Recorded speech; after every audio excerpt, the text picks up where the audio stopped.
probably 3 years, I've come to understand a couple of things. Number one, that most of my clients either hear me on the podcast or have heard me as a guest on a podcast. So that said to me that podcasting was important at the top of my funnel, if you will.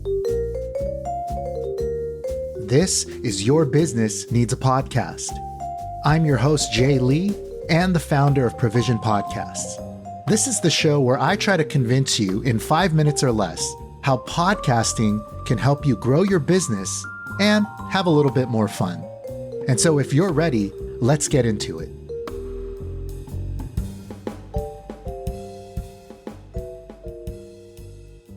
All right, this is Your Business Needs a Podcast, episode 4. And today is actually our first in what I'm calling our business profile episodes. I thought it would be nice to take a little break from the normal episodes once in a while to actually talk to a business that is actually leveraging a podcast to grow their business. And so today, my guest is Erin Harrigan. She describes herself as a Christian wife, empty nest mom, speaker, and business coach. She is also the host of the podcast Redefining Hustle, Pursuing Success as a Christian Woman, which, by the way, won the 2022 Spark Media Award for Best Business Podcast. So congratulations on that. And she's also the author of a book called Pursuing Success God's Way, a practical guide to hustle with heart. And so, Erin, thank you so much for being on the podcast today. Jay, thanks for having me. It's an honor to be here. Yeah, before we jump in, you also included in your bio that you sent to me that you love singing to Broadway show tunes.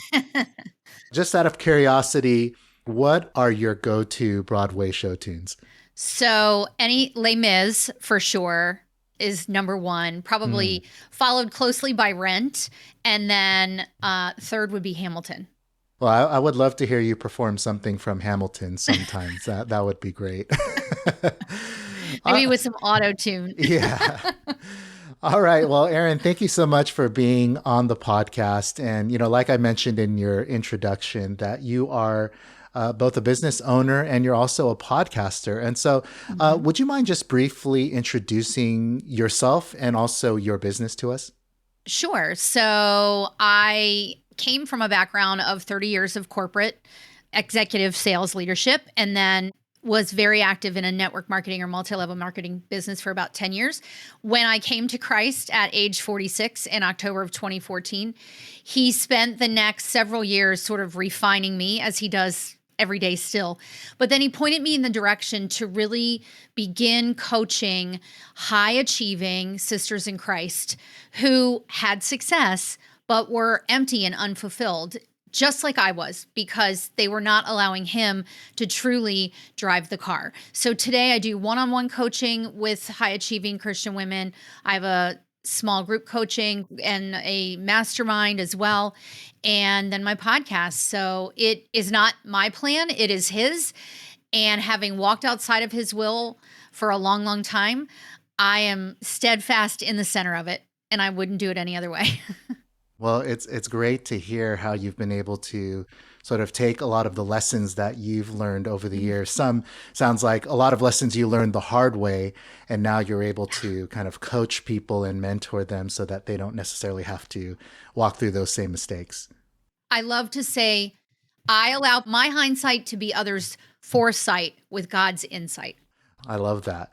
Well, so now I'm kind of curious. So how and when did podcasting then kind of enter into your coaching business? How did you bring that in? Why did you bring that in? So I had been listening to podcasts for a while because in my network marketing business, we were always taught to use your car as a rolling university. And I loved the medium of podcasts because I could glean great information and learning in about 10 to 15 minute increments. So when I was working with a coach in 2018 about getting this message of hustle with heart and redefining hustle into the world, she said, you should do a podcast. And I thought, no. But the reason I started is because I had already fallen in love with that medium. And the women that I knew I wanted to reach, that God had given me to serve, were really busy women on the go. And so Hmm. having a podcast to spread this message seemed like such a logical thing. So I started my podcast in February 2019 with my laptop microphone and my earbuds and no experience. And we will celebrate 5 years in February 2024. And we just surpassed 25,000 lifetime downloads. 5 years. That's incredible. Yeah. 5 years, Yeah. 25,000 downloads. And just out of curiosity, about how many episodes do you think you have right now? Well, I have over 300 episodes, but at the beginning when I had guests, I didn't number those. They were sort of Hmm. one-off episodes. So if you go to my podcast now, I've numbered up to like 227, but Wow. it's definitely over 300. That's great. I think just the level of commitment in being able to Yeah. achieve 5 years of podcasting and that many episodes, that's really great. Just out of curiosity, because I feel like there's probably a lot of people who kind of have it on their mind and heart to podcasts, and they can definitely see probably the potential benefits of it, but yeah, maybe a little bit squirrely about like actually getting Hmm. started. So Hmm. for you, because it sounds like for you too, your first reaction was a little bit like, oh, me, a podcast? What was something that helped you sort of cross that line to go ahead and do it? I knew that I never, strangely, I guess, never had a fear of public speaking. Hmm. I was always the talkative kid in class. So that is a gift that God had given me. I was really comfortable on video. And so I looked at it from that perspective. My podcast did not have video at the beginning, but I was talking to a camera on Zoom. So to me, that was the simplest way to go. And so that being comfortable in that, I think gave me the legs to really run with it. Got it. Okay, so you were already comfortable with presenting and public speaking. It almost sounds like you started off just kind of like this is just like any other Zoom meeting. You're kind of just presenting to the camera as you normally would, but turning it into a podcast. Yep, that's exactly right. So now that you've been utilizing the podcast for 5 years now as part of your business, like what are some of the benefits that you and your business have realized through the podcasting? So when I first started podcasting, I never really thought about monetizing. I was simply getting this message out that God had given me. Over the last, I would say, probably 3 years, I've come to understand a couple of things. Number one, that most of my clients either hear me on the podcast or have heard me as a guest on a podcast. So that said to me that Mm, podcasting was important at the top of my funnel, if you will. And it has certainly exponentially grown my email list, which is what then leads into, being able to bring my services to bear to that audience. The second thing that I did was in probably fall 2021, I joined Spark Media Christian Podcast Network. And through that partnership and that community, I've been able to find other ways to monetize. For example, last year we had a relationship with Access More. And so I placed a 30-second ad at the beginning of my podcast from Access More. And then based on our listenership, we were paid some royalties for that. And it wasn't very much, but what I realized is that there were new ways that I could monetize it. And it certainly has spread the message, which then has impacted not just one-on-one clients, but certainly people who buy my book or people who, tune into the show or get on my email list or that sort of thing. So it's been the top of my funnel now and an important part for about 3 years. wow.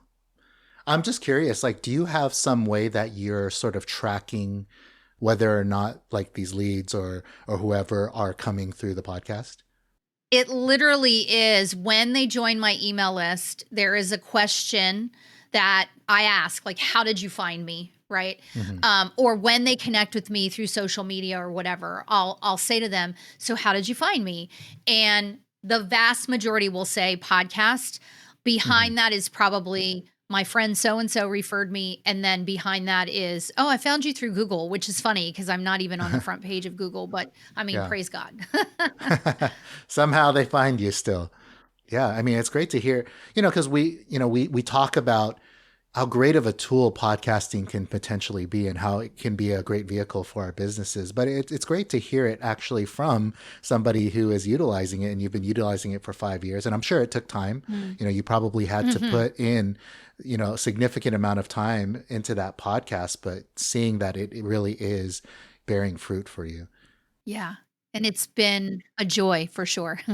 So, maybe to kind of round off this interview, is there one, I'm sure you could give us many tips after being in this for 5 years, but is there one tip for other, businesses or entrepreneurs that are considering a podcast for their business? Is there like one really good tip that you would want to give to them?